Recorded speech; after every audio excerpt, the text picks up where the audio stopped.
The alien ship shimmered into view just above Earth's atmosphere, a sleek, iridescent vessel that looked more like a living organism than a machine. Inside, the atmosphere buzzed with excitement and the hum of countless advanced instruments. The students, a motley collection of beings from across the galaxy, pressed against the observation windows, marveling at the blue-green orb below. To them, Earth was a curiosity, a quaint backwater in an overlooked spiral arm of the Milky Way. It was a place for studying primitive ecosystems, nothing more. Kazor, the largest and most imposing of the group, leaned back with his arms crossed, his claws tapping against his plated thighs. "I don't see why we waste our time on such a fragile world," he said, his deep voice reverberating through the room. His crimson scales gleamed under the ship's ambient light, and his mandibles clicked in disdain. "This planet's creatures are nothing compared to the beasts of Korthuan. I wrestled a slice worm when I was just a hatchling. A bug from here couldn't scratch me if it tried." Treya, a lean, silvery figure with multifaceted eyes that glinted like gemstones, turned away from her data pad. "You do well to take this seriously, Kazor. Earth's biodiversity is unique in the galaxy. Its ecosystems operate on principles we barely understand." Kazor snorted, waving a claw dismissively. "Unique doesn't mean dangerous." The ship landed silently in a dense tropical forest, its hull seamlessly blending with the foliage. As the students disembarked, their senses were overwhelmed by the cacophony of chirping, buzzing, and rustling. The air was thick with humidity and the scent of damp earth. Treya adjusted her sensory apparatus, fine-tuning it to pick up the subtle vibrations of the environment. Kazor, however, stomped forward with little regard for the delicate balance around him. "Careful," Treya warned as he crushed a cluster of fungi underfoot. "You're not on Korthuan anymore." The group moved deeper into the forest, cataloging life forms as they went. A tiny bird flitted by, its iridescent feathers catching the light. "Incredible," murmured one of the students, their gelatinous body rippling with excitement. They reached out with a tendril to capture data on the bird's flight pattern. Kazor scoffed. "This is what impresses you? That thing wouldn't last a second against a wind spike." Treya ignored him, her attention drawn to a small, intricate web stretched between two low-hanging branches. At its center sat a spider, so tiny it was barely visible to the naked eye. She crouched down, her multifaceted eyes analyzing the creature. "This is fascinating. Its venom must be highly specialized to compensate for its size." Kazor loomed over her. "That speck? It's pathetic. I could crush it with a single claw." "Don't," Treya said sharply, her voice unusually firm. "You don't understand the ecosystems here. Every creature has evolved for survival, even the small ones." Kazor grinned, his fangs gleaming. "Then let's see how this one survives me." Before Treya could protest, he extended a claw toward the spider, tapping the edge of the web. The tiny creature skittered forward, its movements quick and deliberate. "Kazor, stop." Treya's voice was edged with panic. But Kazor was already leaning in, his massive form dwarfing the spider. In a blur of motion, the spider leapt onto his claw. Kazor laughed, shaking his hand slightly as if to dislodge it. "See? It's—" His voice cut off mid-sentence. His body stiffened, his eyes widening in shock. Treya watched in horror as the mighty warrior collapsed, his enormous frame crashing to the ground with a thud that shook the forest floor. The spider scuttled away, disappearing into the undergrowth. The students gathered around Kazor, their voices a mix of panic and disbelief. Treya knelt beside him, scanning his vital signs with trembling hands. "He's paralyzed," she said, her voice barely audible. "The venom, it acted instantly." "How can this be?" one of the students whispered. "He's the strongest among us." Treya's mind raced as she studied the data streaming across her pad. The spider's venom was a neurotoxin, its potency unmatched by anything she'd encountered before. It was designed not to kill, but to incapacitate, ensuring the spider could consume its prey at leisure. Against an organism as large and resilient as Khazor, it shouldn't have been possible. But Earth had once again defied expectations. "We need to stabilize him," she said, snapping out of her daze. "Bring the medkit." The group scrambled to follow her orders, their earlier bravado replaced by palpable fear. Treya worked quickly, injecting Khazor with a neutralizing agent and monitoring his vitals. Her hands moved with precision, but her mind was consumed with questions. How could something so small wield such power? What other secrets did this planet hold? As Khazor's breathing steadied, Treya sat back, her eyes fixed on the spot where the spider had vanished.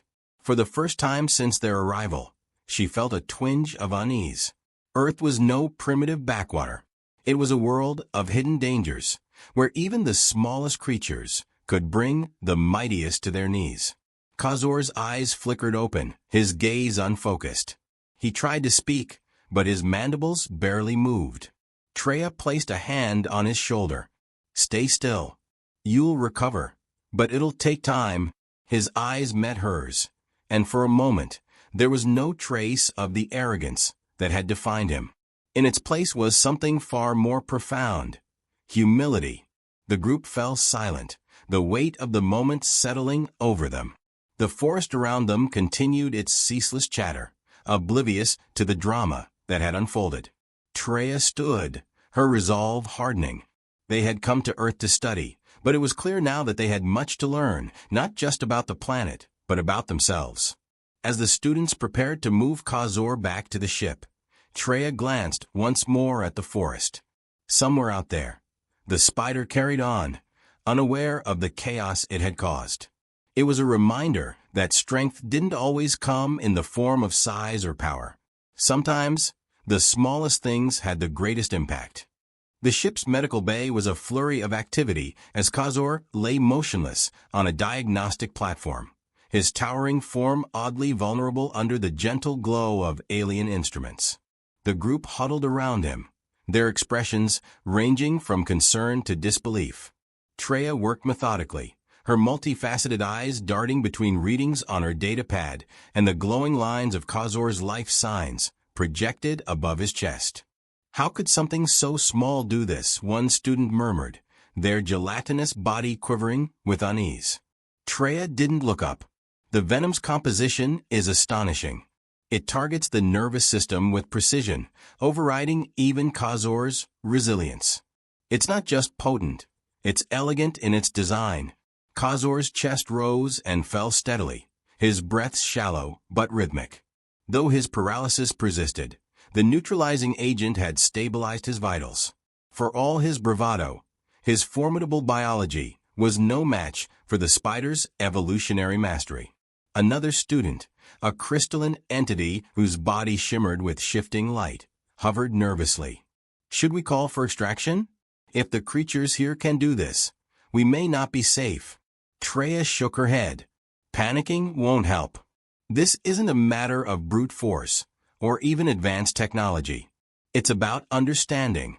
Earth's ecosystems are finely tuned.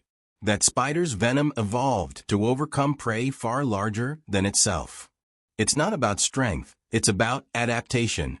The room fell silent as the students absorbed her words. Khazor, who had always been their anchor of physical dominance, was now a stark reminder of their vulnerability. A soft groan broke the tension. Khazor's mandibles twitched, his eyes fluttering open. He tried to speak, but his voice was a faint rasp. Treya leaned in close, her voice calm but firm. "Don't try to move. The venom's effects are still active. You'll recover, but it will take time." Khazor's gaze shifted to Treya, confusion giving way to recognition. He managed a small, halting movement of his head, his pride visibly bruised. For the first time, he looked less like a warrior and more like a student, a being humbled by forces he couldn't control.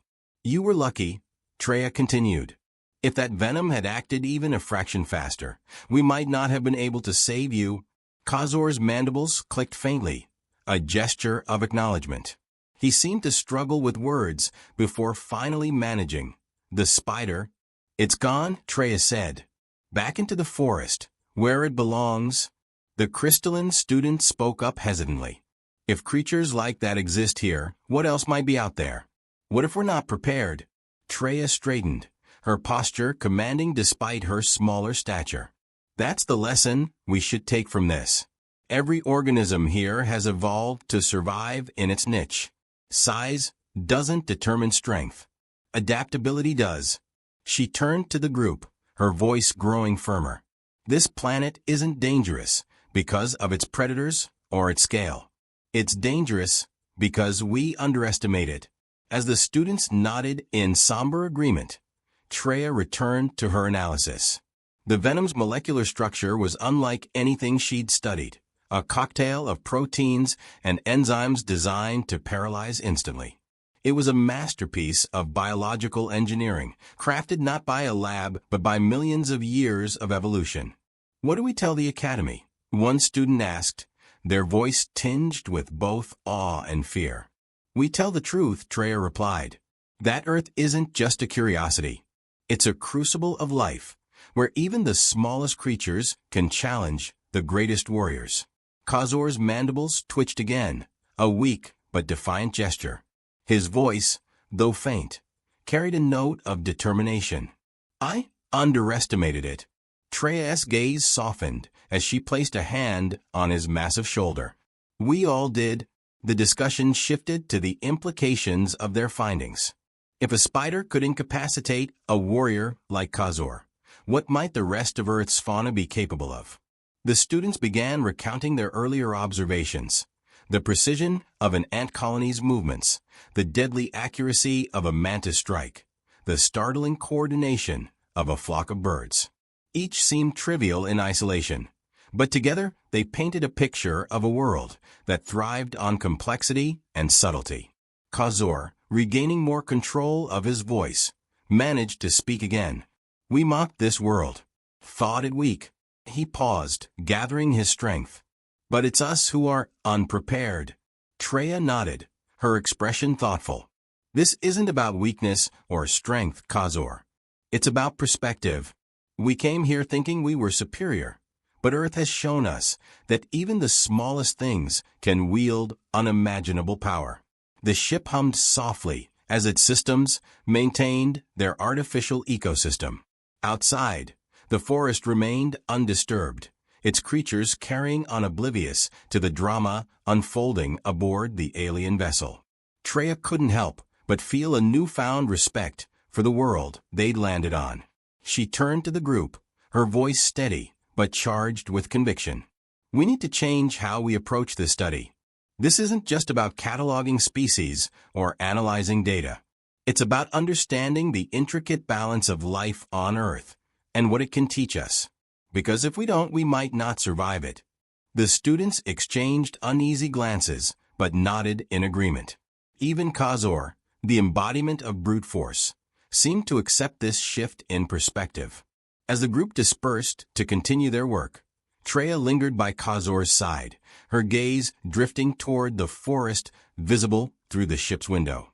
Somewhere out there, the tiny spider spun its web, its venom potent enough to bring the galaxy's strongest warrior to his knees. It wasn't just a predator. It was a testament to Earth's evolutionary genius. For the first time, Treya felt a twinge of awe not just for the spider, but for the planet itself. What other secrets did it hold? What other forces, small yet powerful, waited to challenge their understanding of strength and survival? She didn't know, but one thing was certain. They would tread far more carefully from now on. The students stood in the ship's central atrium, their somber faces illuminated by the pulsing light of the holographic display. The web of data projected in front of them detailed every aspect of the spider encounter, its size, venom composition, and the rapid effects on Khazor's formidable physiology. The presentation was intended for the Galactic Academy, a report that would ensure Earth's ecosystem was given the respect it deserved. Khazor, still recovering but standing with a newfound humility, watched silently. His scales had dulled slightly, a visible reminder of his ordeal. But his stance was steady. When the others hesitated to finalize their conclusions, he stepped forward, his deep voice resonating through the room. "I want to be the one to deliver this report," he said, his tone lacking its usual bravado. "They need to hear it from me." Treya nodded, stepping aside to give him space. "Go ahead," she said softly. Kazor turned to face the projection, the holographic spider enlarged and spinning its delicate web in haunting silence. "We arrived on Earth thinking it was insignificant. A primitive world with creatures too small, too weak, to be of any concern. I was wrong." He paused, letting the weight of his words settle over the room. "That spider," he continued, his voice firm but tinged with humility, "isn't just a creature of this planet. It's a symbol of what we misunderstood. Its venom brought me to my knees, me, a warrior trained to withstand the harshest conditions of the galaxy. And it wasn't an accident. It was evolution." The students watched him, their expressions shifting from apprehension to respect. Kazor, once the loudest voice of arrogance, now spoke with the clarity of someone who had faced the limits of his own strength. "Our arrogance blinded us," he said. "We mocked this world, but its smallest inhabitants wield power we can't comprehend.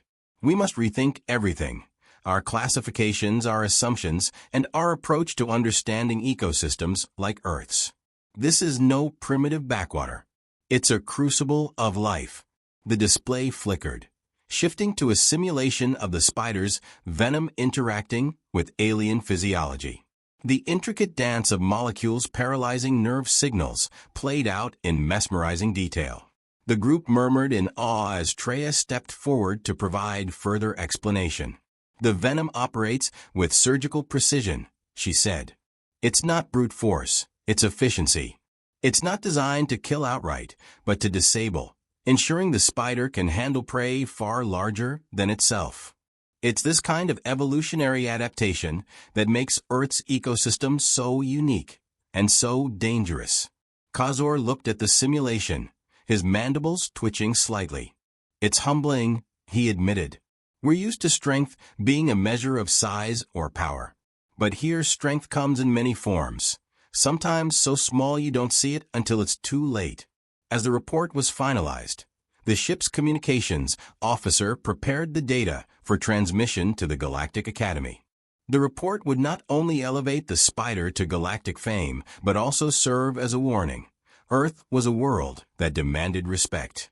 Weeks later, the students stood before the Galactic Academy's assembly, a vast hall filled with beings of all shapes, sizes, and origins. Kazor, now fully recovered, stepped forward to deliver the final presentation. The holographic spider once again appeared, its tiny form magnified to the size of a starship. "This," Kazor began, pointing to the spider, "is what defeated me. Not a beast the size of a mountain or a weapon of war, but this." The assembly murmured in disbelief, their disbelief turning to fascination as Kazor recounted the encounter in vivid detail. Treya followed with a breakdown of the venom's properties, her clinical explanations underlining the spider's incredible adaptability. When the presentation ended, a ripple of silence spread through the chamber. Finally, one of the Academy's senior members, a towering figure with iridescent skin, rose to speak. "Your findings are extraordinary," they said, their voice resonant. "Earth will be reclassified as a high-risk ecosystem. But more importantly, your report reminds us of a lesson often forgotten in the galaxy. Strength takes many forms, and wisdom lies in recognizing it." The students returned to their ship, their mission complete but their perspectives forever altered. As they prepared for departure, Treya found Kazor standing alone in the observation deck, staring at Earth's glowing surface through the glass. "It's strange," he said without turning, "to think that something so small could change the way I see everything."